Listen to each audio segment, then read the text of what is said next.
Welcome to Experience Focused Leaders. I am delighted to introduce you to today's guest, Kevin Lee, digital marketing pioneer, author, philanthropist, and the mind behind Didit, one of New York's top marketing agencies. He built tech before Google was born, turned an SEO startup into a full services powerhouse, written 4 books, raised millions for nonprofits, including Giving Forward, proving that marketing can drive both profits and purpose. Kevin, welcome. Let's dive in. No, thanks for having me, Alex.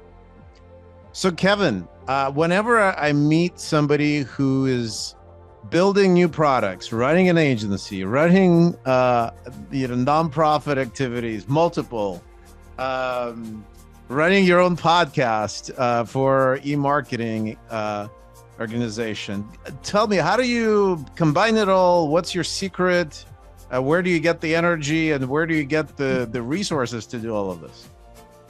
Well, the energy is just boundless because I enjoy every minute of what I get to do every day. I guess in the same way that actors and musicians feel blessed to be able to do what they do every day, I feel blessed to be able to run businesses and get engaged in marketing of various types. And of course, if philanthropy, you're the master of marketing is how I should have introduced you, right? Is that like... Well, the back of my card says marketing mad scientist, right? So that's the common theme, whether it's cause marketing or traditional marketing, it's a common theme. I think having great teams and being able to delegate is key, right? I'm sort of that crazy guy who comes up with ideas and then gets the teams to execute against them. So, whether I'm coming up with those ideas for clients under Didit and building new technologies under the Didit umbrella, like our unique QR codes on every single piece of mail that goes out, so that when it's scanned, it pings the CRM and creates what I like to call Glengarry leads, or if it's, SEO technology or generative engine optimization tech, those are all things that are fun to invent. And I don't code. I've been prohibited from coding by my teams because I tend to go in at 3 a.m. and break things. So I just come up with the ideas. I have teams execute on that. And having amazing teams is really sort of my secret, and finding those great people that I can delegate to. And actually, like, one of your secret weapons was the nonprofits, is that you find a lot of volunteers to support nonprofits, and you're creating win-win opportunities. Like, I'd love to hear how you're creating opportunities for people that are early in their career in marketing and agencies, and helping them, get operational experience and getting great causes supported. Tell us a little bit about that. Sure. Yeah. I mean, we've got the 2 different nonprofits, Giving Forward, which is a cause marketing focused nonprofit. And then we've got the eMarketing Foundation, which is the nonprofit arm of the eMarketing Association.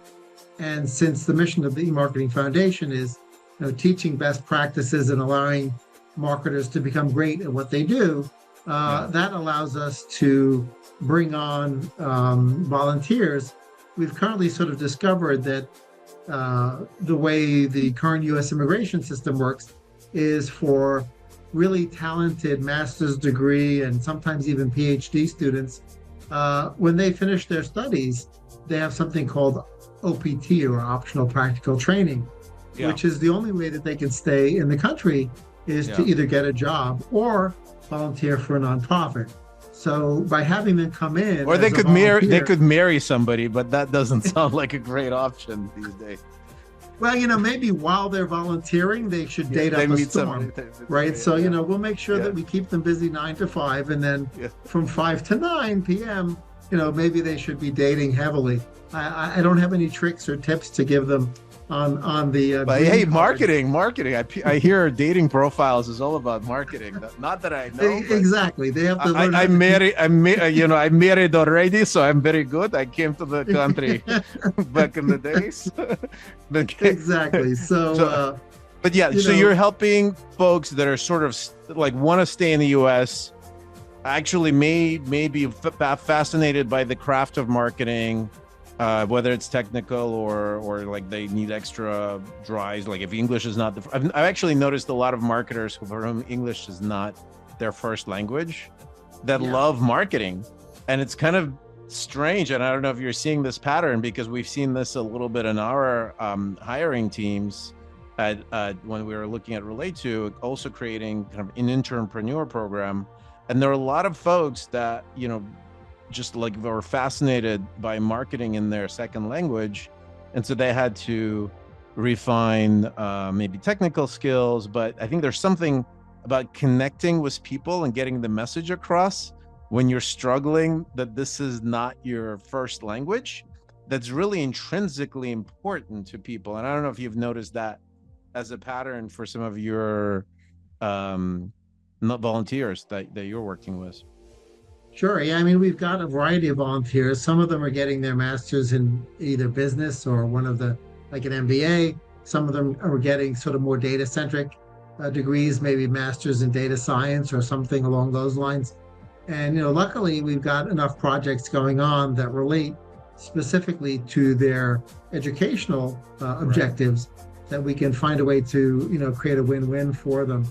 And yeah, I mean, what's interesting is, AI is supposed to be evil, but AI can actually be a little bit of a bridge for these folks, right? Because they can even describe something in their language and ask for the English version of that, right? Yeah. And many of them, between their undergraduate and graduate careers may have actually had jobs overseas with a marketing role, but they don't necessarily understand the context of how to apply it to the US market, right? And so, AI is actually a tool that they can use. It's been fascinating. I think AI, if you give the right prompts, like make the copy as funny as Robin Williams, and or whatever it is, the secret, that you kind of would outperform a non-AI using native language speaker by a wide margin. And so I think it's sort of creativity and a little bit of a cultural nuance is really what's needed now. So I do think it's fascinating how the world is opening up. Well, I mean, we'll see what happens with the latest changes in the legal system in the US, but I think but it's great that you're creating these opportunities. And tell us about the foundation and kind of, I know it's a passion project for you, but so that people learn about the resource and what they can discover the content. Sure. Yeah. I mean, the eMarketing Foundation, essentially, because its mission is to, educate marketers on best practices, right? That gives us a fairly wide mandate on the types of projects that we assign, which include projects that might be Giving Forward, which is the cause marketing nonprofit that essentially replaces Amazon Smile, but with partnerships with Walmart and Staples and Priceline and, Kay Jewelers and hundreds of other merchants. And so I don't know that we'll be able to replace the 100 million or thereabouts that Smile was generating when they pulled the plug. But that's our mission, is to try to continue to iterate on the cause marketing front. But that's not exclusively what they work on. They work on other projects as well. It all really aligns to, what their focus is. For example, we thought about the fact that there's not really any good directories of nonprofits that have supplemental information about the nonprofits. There are a lot of great nonprofit directories that rate the nonprofits based on efficiency of use of funds or potentially just a taxonomy of the nonprofits, but they tend to fall short in having information about the board members. They tend to fall short of information about, what specific initiatives those nonprofits are doing. So we have one team, for example, of technologists looking at augmenting the IRS data with secondary data sources to try to really create a robust nonprofit directory. And when it's ready, we'll publish that out at the nonprofit registry. So, we have all sorts of fun projects that the teams can work on that are a win-win for them. It really allows them to stretch their responsibilities beyond what they would ordinarily be assigned, in a job environment, to really take ownership of something. And what are you, when you focus on the broad topic of best practices in marketing, one of the things that strikes me is particularly challenging is to be an expert at everything, right? You have to be, as an agency principal, to be a bit more of a generalist and avoid coding. It sounds like at night, but but in general, it feels quite a challenging task for somebody to stay on top of all the disciplines. There's a mythical role of first marketer in a startup that is kind of, I think the answer is like get a demand gen marketer typically that is good enough to do some other things, but kind of like it has a specialty and probably can't even be good at demand gen at everything at once, but just kind of is able to kind of figure things out quickly. Like, how do you combine small teams with like that much technical complexity that exists in executing, you know, various tactics across various channels efficiently? I think, for us, what's worked has been having subject matter experts in each of the sort of channels and types of media, right? So in the broad-based categorization, you've got earned media, which includes SEO and digital PR and content marketing, and then starts to bridge into paid media when you think about social, when you think about influencer marketing, because it looks and feels like earned media, but it's really paid media. Then you've got the pure paid media, which is the advertising, Google, all the social media platforms, display, CTV, outdoor advertising, radio, TV, all of that stuff. We still have old school media buyers that buy that other form of media. So having the right subject matter experts in the categories that know more than I do, that's the key, right? I mean, we mail about 30 million pieces of direct mail a year. I don't know the mechanics of how variable digital printing works. Thank goodness my team does. Right. I knew enough about it to invent the Inceptor technology, which puts custom QR codes on every single piece of mail so that when it gets scanned, the mailer knows that the recipient was interested, right? But that's where you take sort of a nerd brain, you take something sort of old school like direct mail and invent something. And, I'm sort of a lifelong learner, right? So I enjoy keeping up with all of the things. I think it's been fascinating for the SEO industry, and I was just at the Brighton SEO conference last week.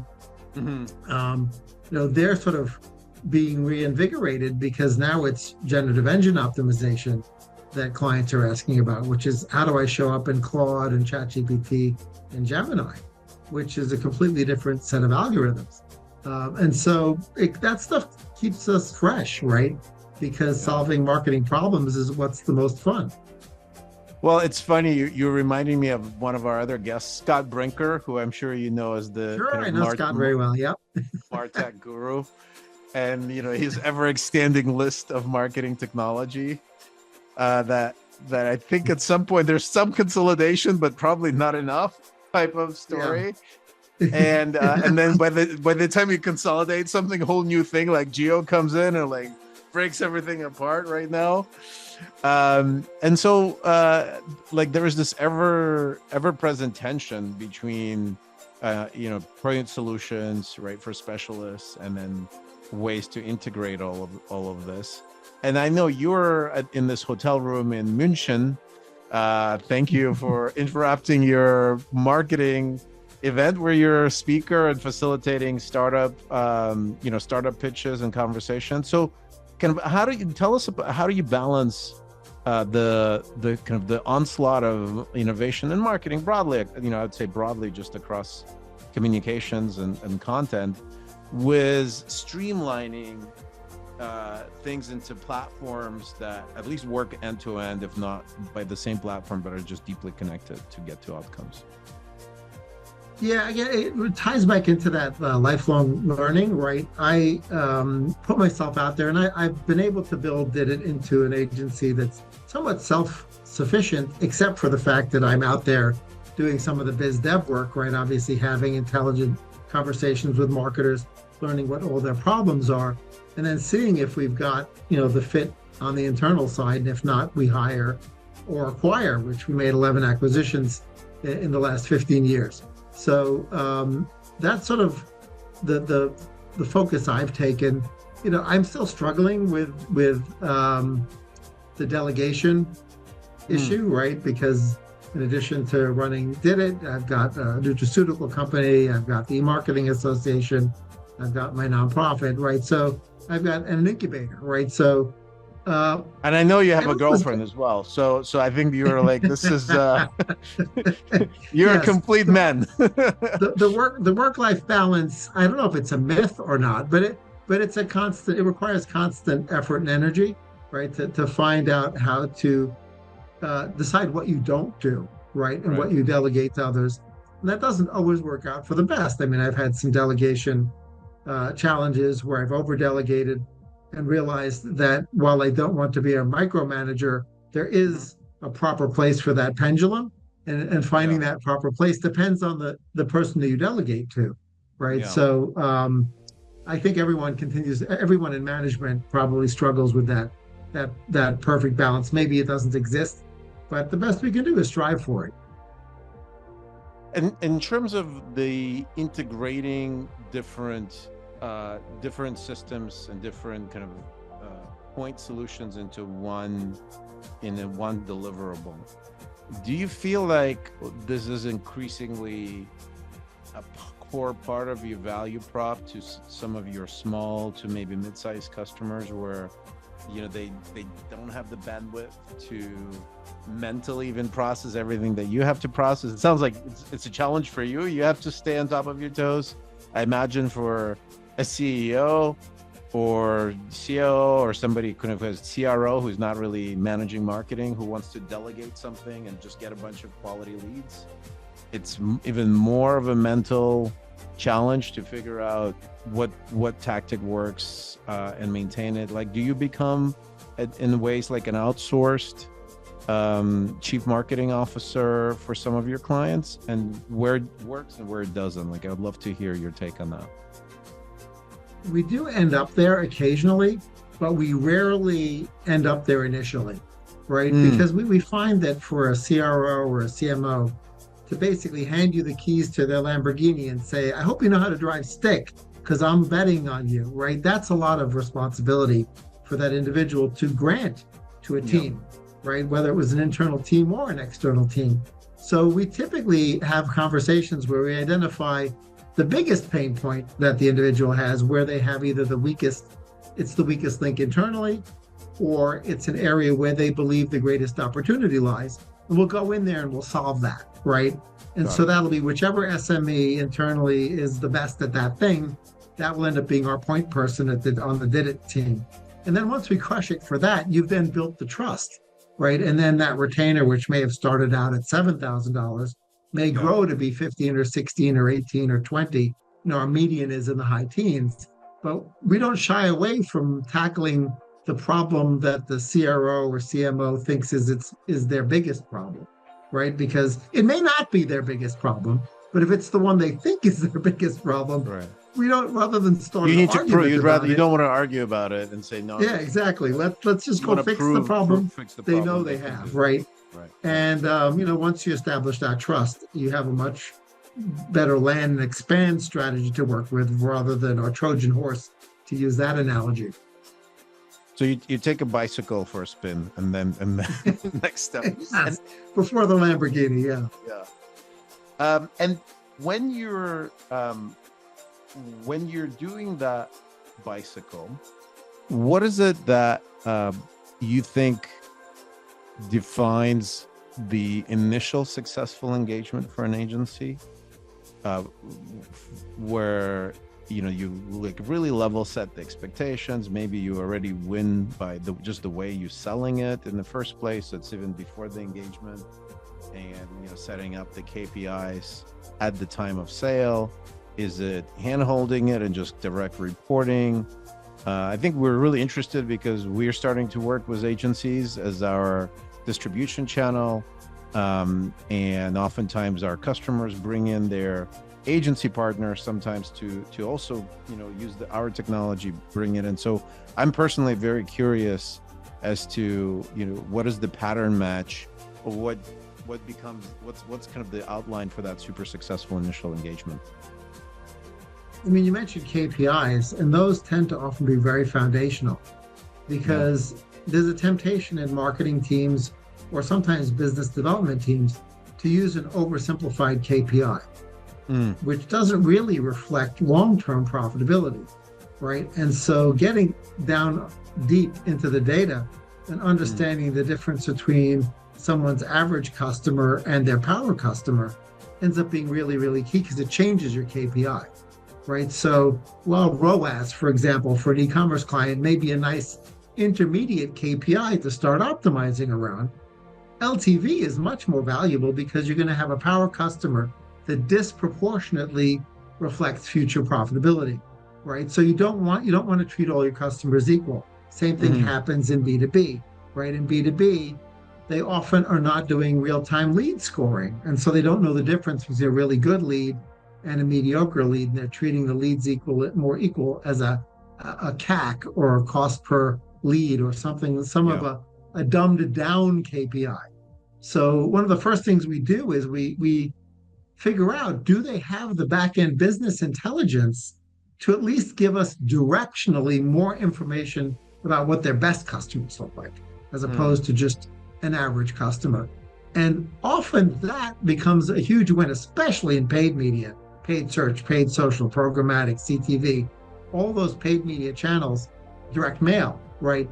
Knowing what the best customer looks like makes a huge difference because you can find more of those.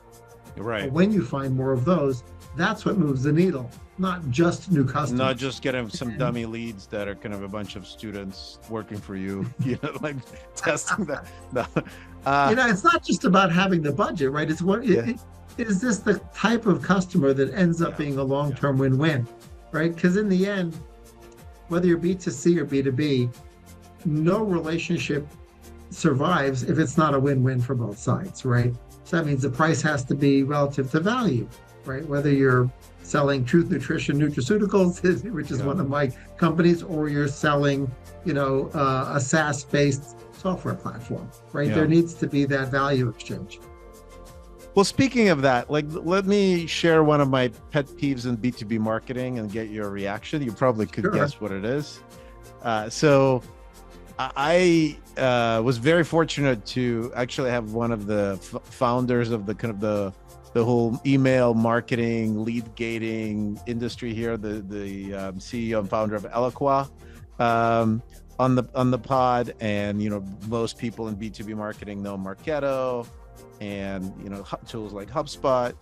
And there's this tendency to gate something in the B2B marketing space. There's a lot of evidence that once you gate something, there's a huge drop off of leads, so people don't fill out the gate. But somebody does get through, give their details. They really want to get that paper and the ebook or white paper or whatever is their case study, sometimes the resource.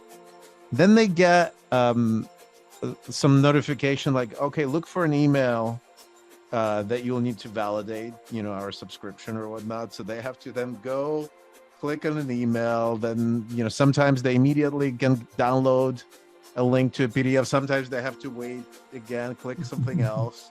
Then they get taken so then they have to leave their email, go into their, whatever the PDF reader that they have, like, let's say it's Adobe, which is non-web environment, or if they're on their mobile, they're kind of like trying to scroll through that asset, and it's like 30 pages. It's brilliant. Let's say it's brilliant. It's like has real value inside it, but 30 pages is a lot for people to get to the parts that they may care about, certainly on the mobile. And so then they kind of make a mental note to go and read it sometime when they have the time, because they can't do this, or like it feels intimidating, and it's gone. And even if they did get through it, there's probably no call to action on that ebook or white paper that we're used to in our website pages that will drive you to actually book a meeting if you're qualified, right? Or go further down the buying channel. Or if there is a particular case study that you want to drill into, like in a conversational study, we could have, I'm asking you questions, like you could almost have the same interaction, ask questions of the asset, or drill in, double click on certain things.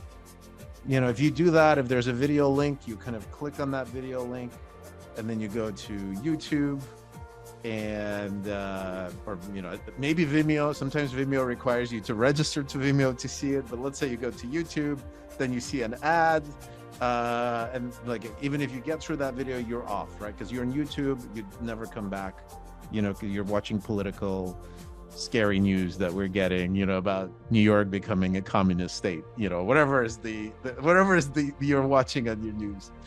And so it feels like we're just putting all these, brakes on the Ferrari that you just kind of been building from that ebook, for actual engagement, getting the lead truly qualified, all the way from just reducing the number of people that are viewing it, but then once they view it, like creating artificial boundaries for that are kind of basically based on non-modern consumption, and that's like I would say 80 to 90% of this gated collateral is still like that. Like maybe there's some people doing some online things every now and again, but they typically run out of steam.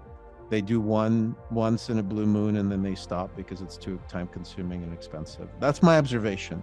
So you've been in B2B for a while. Do you see that this is accurate observation of what's happening? Is it changing? Is there a kind of positive trends? And if not, like what's preventing marketers applying what they do elsewhere in this sort of educational content? Yeah, I think what marketers need to remind themselves, and this is on the B2B side as well, is you spend all this time in conversion rate optimization removing friction.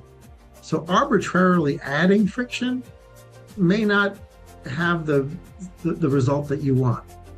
So you're basically saying the person who has the time to bother filling this out is the person I want, when in fact it may be the opposite. The person who doesn't have the time to fill it out is the most important. It's the junior assistant to the junior assistant in the mailing department, right? So be reading that, right? I'm not a huge fan of gating something, unless there's a unique quid pro quo. Like, for example, if a person was a participant in the research and as a result of being a participant in the research got a slightly better report out of the research because there was a quid pro quo, I can see certain cases where that would be valuable. But even that, I still feel like, first of all, information wants to be free now more than ever, right? Because there's 3 or 4 LLMs crawling it. So if you feel like you locked it down and that information is never going to make its way out into the broader ecosystem, we even see situations where, SaaS companies feel like nobody knows their pricing. Come on. I mean, you can usually find out somebody's pricing even if it's not posted. You post it on some analysts put it on G2 at some point and it's there. Exactly. Well, it's somewhere, right? Yeah. Well, it's funny. I see people gating this content and then like they're forgetting that the way they're hosting it is it's exposed because you could search. So we see like all sorts of like, I mean, it's embarrassing, but we look at a lot of marketing PDFs, I guess I have to say. This is but so okay, so you're not a huge fan of gating unnecessarily. You're kind of not anymore. I mean, there was a time for the ebook, and I'd done that too, right? Having written books and felt like we sweated out all this effort to create this content. We sort of felt like there should be a quid pro quo to get access to it. But I've sort of come around to this mode of thinking in B2C and B2B, but in particular in B2B, where focus on the gives and then not the asks, right? And so because the information wants to be free, because it will probably make its way out there anyway, you end up with a negative branding experience if you make it arbitrarily difficult to get to. Okay, so that's point one. So point one is gating. And then as you saw, like in my soliloquy and explaining the problem, I kind of gated, okay, if all we were doing is gating, okay, but we're doing a lot more than gating. We're then putting an experience that is no longer modern. It's credible, but like I think there's something about a document that feels downloadable documents, feels psychologically credible, which is I think one of the reasons why people still like the idea of it. It feels that it's permanent, it's not going to disappear. And so I think there's a win in having belief that you can download something, but at the same time, if you don't read it at the time of when you're most interested, and it's a form factor that feels like it will help you get value quickly, it feels like that's the, almost worse than gating, because it's just like we're saying we're easy to work with, but we're not, right? Like, or we're modern, but we're not. Like, oh, look at what a great design we are. Here's a badly designed user experience for learning about how great we are in design. And it's just like it's a paradox to me. Yeah, but I mean, imagine throwing just rudimentary AI at that, right? Yeah. Because let's say you've got this 56-page PDF that it talks about best practices in something. Maybe it's email marketing because it's Marketo or Klaviyo or whatever. Yeah. Person downloads it. Of course, the chances that they read it are extremely low. But now you have their PII, right? You have their business identity. It would be trivially easy to build a little AI bot that then applied the best practices of the PDF before it was PDF, when it was still a Word document or a Google Doc, and basically extract out the most relevant things out of that document just for them. Based on their LinkedIn and whatever other information. Exactly. And then say, if you chose to go the route of giving them this substantial PDF that they didn't read, a week later, you could send them a follow-up email and say, by the way, you may not have had a chance to go through and read our PDF, but we extracted the most relevant sectors for you specifically, Alex, because of the business you're in. Yeah, that's beautiful. And it's funny, we find that you can do this in a single document. And I think we also find that sometimes a content hub is another way to bring it together, because not everybody wants to consume a PDF all the time, but like some people have, if you're really interested in something and you want a longer document, you're like in the bottom of the sales cycle, right? Like that's one. And then to get there, you may want to need a string of short form videos, right? And so if you just bring the right short form videos together in one place, that helps. So it feels like that's one of the ways in which we could really create a kind of a journey that takes, here's all the relevant snippets. And if you want to go see the source, and this is really, I'm kind of curious on your view here, because you're building foundations, to me, marketing is really about engaging in actions while building trust. And so oftentimes I feel like it's pretty, like everybody's making a lot of big claims. So trust, there's some value in this longer form assets that they're building trust. There's value knowing that you could see where this data is coming from, the snippets. How do you see building trust in an age of TikTok and information overload, where like it's almost like they're juxtaposed to each other? And that's something that like our customers that are really thoughtful about, B2B and the future of B2B, they're trying to combine that, like consumability with compliance, right? Which is kind of crazy, but you kind of need it. Or consumability with trust, and showing that you're not afraid to provide the details, but you're also not hiding behind the small print at the same time. What have you seen as some of the most interesting innovation in this, either in B2B or regulated, maybe B2C use cases where you need to comply with providing lots of information? I think it's actually almost a return to, human authenticity as a subject matter expert to build the trust, right? Folks are going to engage with this content via video, maybe via audio. Maybe they'll learn to trust one of us a little bit more as a result of this one. My mom will love you, Kevin. My mom is like she's but over time, right, the trust builds, right? Yeah. Because the big brands like to think that the person's buying a brand, but they're buying an aggregation of all the people that are behind the brand, whether it's the CRO, the CMO, their evangelist that they hired who used to work at Forrester, right, who's out there cranking out thoughtful content. These folks are all contributing to personal trust building and brand trust building. And it's a long journey, right? So, and it's mid to upper funnel, right? It's not lower funnel. So it's a sort of return to humanity, because AI slop is not going to generate the trust. So those companies that basically say, I'm just going to have an LLM create the content and I'm going to leave the human out of it, where is the trust being built then? You read through these things and the M dashes are all over the place in the content. Okay, it's possible that the writer used the M dashes. It's nothing against those authors and creators who like M dashes, but we know ChatGPT really likes M dashes. So I think one has to be really judicious when creating content not to use those. Again, there's a journey of trust building that occurs at the individual level and at the brand level, because in the end, people buy from people, right? They buy from a brand, or okay, maybe at the Salesforce.com site or even Sixth Sense, but even Sixth Sense does a pretty good job. They've got some internal evangelists that are very active out there as thought leaders, less so for Salesforce at this point. Well, how do you build this trust if you're running a smaller organization, right? Like, so let's say Sixth Sense has bigger budgets, been around. Salesforce did its job early. Mark is actually back on the podcast circuit, so it's very very entertaining. And so the challenge I think is the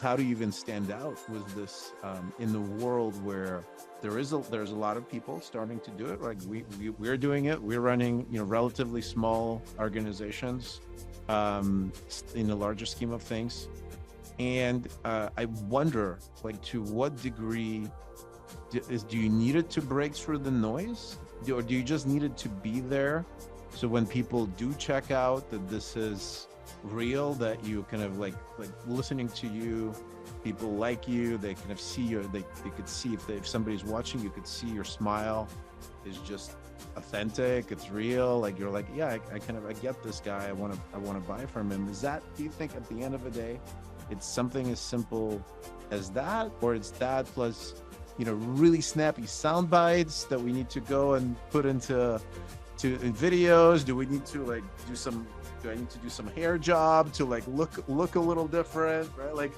guide me. I'm doing what's authentic to me, so I'm enjoying this. But I wonder I do wonder to what degree it's going to be continuing to be effective in a noisy environment where we're competing with B2C noise, for example, as B2B representatives of companies. How do you think about this? Yeah, I think about it as in layers, right? You don't need to make noise to everybody. You just have to make noise to those people who would end up being the ones you could help most, right? And who would help you most because they have the highest LTV and are willing to perhaps pay a little bit more, right? So you're not trying to boil the ocean, right? Yeah. You're really trying to identify the people who your ICP in B2B language, right? Your ideal customer profile. Where are those people and how do you talk to them? And as it relates to, an individual as a subject matter expert, that's where interesting collabs come up, right? If there are collaborations between, yourselves or myself with one of my hats on and somebody else who's non-competitive or even slightly competitive, right? In the end, my philosophy is let the buyer of something choose, right? I mean, if Didit is not the right choice or Truth Nutrition is not the right choice, then let them find the best match for them. So it opens up collaboration opportunities. It opens up content co-creation. And then I think about it from a push perspective versus sort of serendipitous discovery, right? Push is great for your email newsletter, your LinkedIn content that you push out, that kind of thing. You're pushing it out there. Simultaneously, a lot of that content, particularly the content that has been generated obviously by a human because it's been transcribed and it exists, and has unique information in it, that's going to end up being ingested by Google and it's going to be ingested by Bing on the old school side, but it's also going to be ingested by Perplexity and ChatGPT and Claude. So that content ends up being there. If somebody does a fairly niche search, we've now increased the odds that our subject matter expertise will bubble up there, right, and show up in a result. That's why I think it's increasing. Like I'm noticing the pattern. The more we put out there, the higher the quality of whatever we get back when we do a little. And so like even before our meeting, I felt my brother runs business operations at Perplexity, and so I was kind of using that to say, hey, how can we collaborate, right? And so that led to a great discussion and this chat. And so I think part of it is because you're producing a lot of content and we're producing a lot of content, and that actually allows us to connect the dots that normally may be harder to connect. So I think that makes a lot of sense. And I think you wanted to talk about geo, like one of the kind of innovation pillars right now that everybody's trying to figure out what's next. You're kind of the SEO OG. Yes, started in SEO in '94, which was long before Google existed, and started Didit in '96, still before Google existed. And content has remained king the entire time, right? Yeah. But the queen to that king is, where is the content, right? Yeah. And I think that's where GEO comes in really, really heavily, because your content plan isn't just what do I talk about, but where does it live? And you can even see from when you do a search on Perplexity or do a search on ChatGPT, you can see which sources it's querying. Yeah. Right? It doesn't trust everything. It doesn't trust that low value backlink that historically has been your way to trick Google, right? Well, we never engaged in black hat or gray hat. Not you, well, you're our way. We were black hat before it was black hat, when Didit was first formed, before there were any rules. But as soon as there were rules, we took the high road. But, my point is really that understanding how important Wikipedia is and when it's important, understanding when Reddit is important, understanding these other places that content sits and how those places will be tiebreakers within certain LLM powered chatbots, right? Is it a guarantee that if you do this, then you get that? No, it isn't. But the reality is all those things have value in and of itself. Like being active in a Reddit or a subreddit that's relevant to your category, that makes sense, even if it doesn't have LLM implications. Being active on LinkedIn makes sense. Creating content on YouTube makes sense. They make sense in a silo. The fact that it bubbles over and creates generative engine optimization value, that's a bonus that may or may not manifest itself to the level that you want. But to not do it because you're like, I'm just giving up, forget it, I'll never show up, I shouldn't do, that's like saying I give up on marketing. No, don't give up on marketing, just do a better job at it. Don't give up on marketing. Find Kevin Lee. Kevin, where can people find you, get some more of your nuggets and all of the great causes that you support? LinkedIn's probably the best way. Various Ventures is the handle, but you search for Kevin Lee. I'm one of those in there, so you should be able to find the handsome one, the handsome, the authentic Kevin Lee. I love it. So yeah, you can find me on LinkedIn or a bunch of other places. Kevin, thank you so much for joining us. Thank you so much for doing all the nonprofit work that you're doing with the foundation and advancing the art and science of marketing. Thanks, Alex. I appreciate it.